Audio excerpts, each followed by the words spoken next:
Welcome to the audience of Eternal Biology. Myself Gaurav Sharma, an MBBS student at GR Medical College, Gwalior. Today we will going to be discuss about a very important topic related with the MBBS curriculum, and the subject to which the topic belongs is biochemistry. Biochemistry probably being the most interesting subject and most loving subject by all the students. So we will going to discuss glycolysis. Okay, glycolysis. We will discuss this whole metabolic process in 3 separate videos.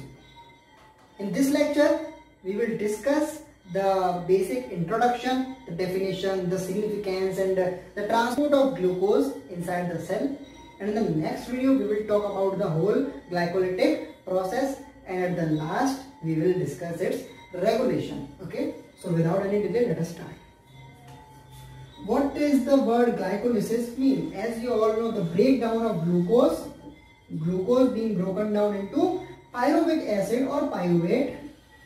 Pyruvic acid, a 3-carbon compound, and release of energy in the form of ATP. Okay, so what is important is to know that glycolysis in a process involves oxidation of glucose and successive production of pyruvic acid and ATPs.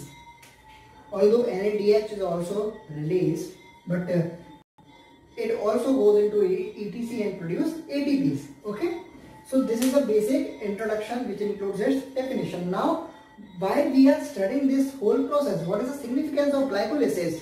Why it is so important for our body, for our cells, for our tissues? The answer is being that first of all, it is the only process which occurs in each and every cell of our body, and it does not do discrimination, or it doesn't differentiate between specific cells, and occurs throughout all cells and performs a uniformity in its action. Okay, so first of all, what is its significance? That it occurs in all the cells of our body and provides energy to the cell. Second one is that we have red blood cells in our blood, RBCs. RBC, unfortunately, they do not have any cell organelles, and hence it also do not possess mitochondria, and hence in the absence of mitochondria, TCS cycle cannot operate, tricarboxylic acid cycle, and electron transport chain also cannot occur. So no energy can be produced by the chaining or the electron loss or gain by NADH, FADH to produce the ATP. So how does RBC get its energy? It gets its energy by glycolysis. It gets its energy by glycolysis. Glycolysis से जो pyruvate बनता है वो RBC के अंदर lactate में convert हो जाता है और वो एनाएरोबिक रेस्पिरेशन के थ्रू एनर्जी प्रोड्यूस करता है. ठीक है. तीसरी चीज which is related with the significance of glycolysis inside the RBC only is that there is an intermediate in glycolysis named 2,3 BPG. This intermediate is only seen when glycolysis is occurring in RBC and not in other cells. Okay, so this is a special intermediate present only in glycolytic pathway presenting or occurring inside the RBCs. What does this 2,3 BPG does? It usually decreases the affinity between the oxygen and hemoglobin, thereby weakens the bond between hemoglobin and oxygen, so that the oxygen can be easily transported to the tissues. Okay, so now comes the physiology question. To which side, left or right, will the curve be shifted? The oxygen hemoglobin dissociation curve will be shifted when the amount of 2,3 BPG gets high. Answer in the comment. Okay, the next significance is it can occur in both aerobic as well as anaerobic condition. Aerobic condition में तो क्या होता है, pyruvic acid acetyl coenzyme है और फिर वो आगे जाके क्रेब्स साइकिल में कन्वर्ट हो जाता है. ठीक है. एनाएरोबिक कंडीशन में वो लैक्टेट बन के लैक्टिक एसिड प्रोडक्शन, फर्मेंटेशन उस प्रोसेस के थ्रू एनर्जी प्रोड्यूस करता है, ठीक है। तो it can occur in aerobic as well as anaerobic condition. तो ये इसके कुछ बहुत ही इंपॉर्टेंट सिग्निफिकेंस थे जिसकी वजह से ग्लाइकोलिसिस हमारी बॉडी में होती है और इसलिए हमें इसको पढ़ना है। अब coming to the next topic, that the transport of glucose. अब ग्लाइकोलिसिस करवाने के लिए हमें सेल के अंदर ग्लूकोज पहुंचानी पड़ेगी।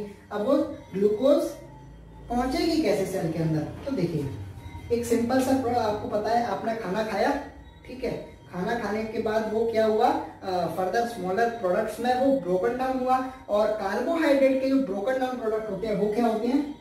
Glucose, fructose and my dear friends galactose, ठीक है, glucose, fructose and galactose.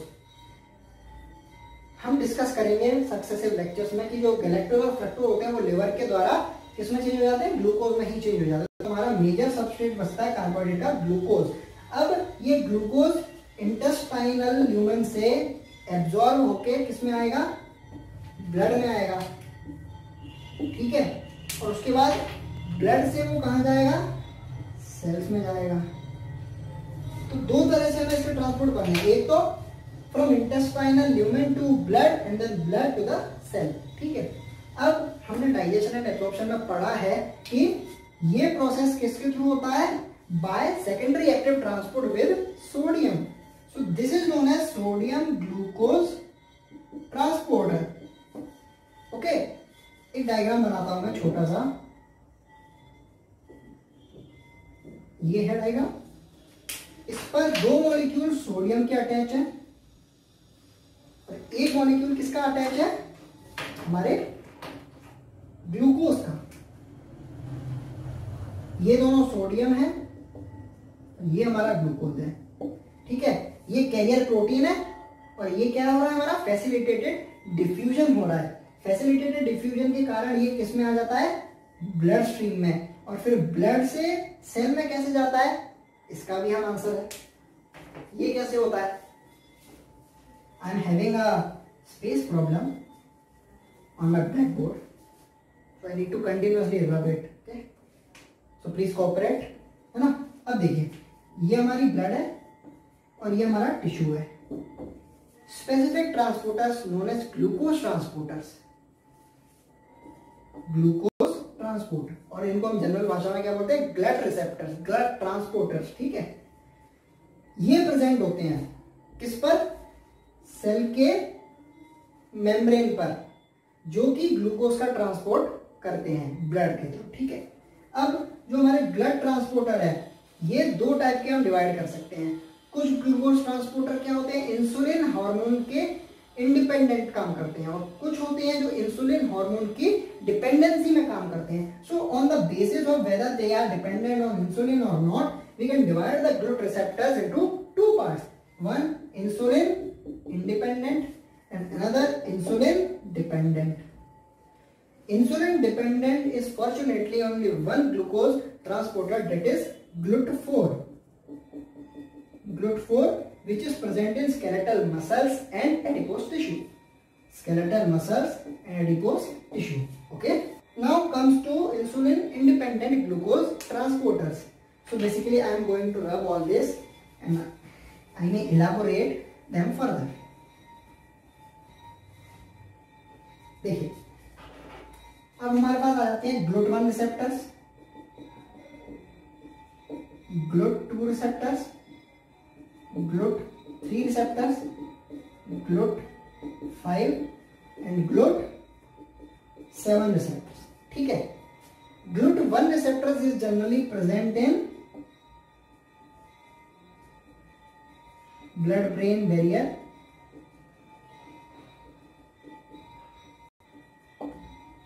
fetus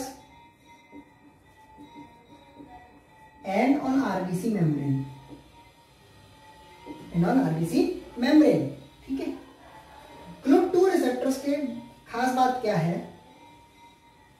GLUT2 receptors are bidirectional transporters of glucose, means कि वो ग्लूकोज का ट्रांसपोर्ट ब्लड से टिश्यू के अंदर भी करवा सकते हैं और टिश्यू या सेल से ब्लड के अंदर भी करवा सकते हैं। That is these are bidirectional transporters, bidirectional transporters. अब आप खुद बताइए कि ऐसी बॉडी के कौन से ऑर्गन्स है जिनमें इस ट्रांसपोर्टर की जरूरत पड़ेगी, मतलब जिसको ग्लूकोज अपटेक भी करना हो और ग्लूकोज का रिलीज भी करना हो। दिमाग लगाइए। सबसे पहला एग्जांपल लिवर। लिवर क्या करता है? एक्सेस ग्लूकोज को स्टोर कर लेता है, ठीक है। तो स्टोर करने के लिए उसको सेल के अंदर लाना पड़ेगा, और जब हमारे ब्लड में ग्लूकोज की कमी हो जाएगी तो उसको वो ग्लूकोज रिलीज भी करना पड़ेगा, तो सेल के बाहर भी निकालना पड़ेगा। तो GLUT2 रिसेप्टर कहाँ प्रेजेंट होंगे? तो लिवर में। कुछ ऐसा ही काम किडनीज भी करती हैं, तो हम किडनीज को भी ले सकते हैं। अब देखिए, ग्लूकोज और इंसुलिन ये आपस में एक दूसरे के सेंसिटिव होने चाहिए, क्योंकि अगर इंसुलिन हार्मोन ग्लूकोज की प्रेजेंस को डिटेक्ट नहीं कर पाएगा तो उसका रिलीज नहीं होगा, और हमारी जो ब्लड कंसेंट्रेशन ऑफ ग्लूकोज है वो मेंटेन नहीं रह पाएगी। तो इसका क्या मतलब है? इसका मतलब है कि beta cells of pancreas must also have GLUT2 receptors, ठीक है। अब बात करते हैं GLUT3 की रिसेप्टर्स की। तो GLUT3 रिसेप्टर्स बेसिकली हमारे कहां प्रेजेंट होंगे? प्लासेंटा में, न्यूरॉन्स पर और किडनीज में, ठीक है। एक खास बात हम यहां पर नोट करिएगा कि जो GLUT1 और GLUT3 रिसेप्टर्स हैं,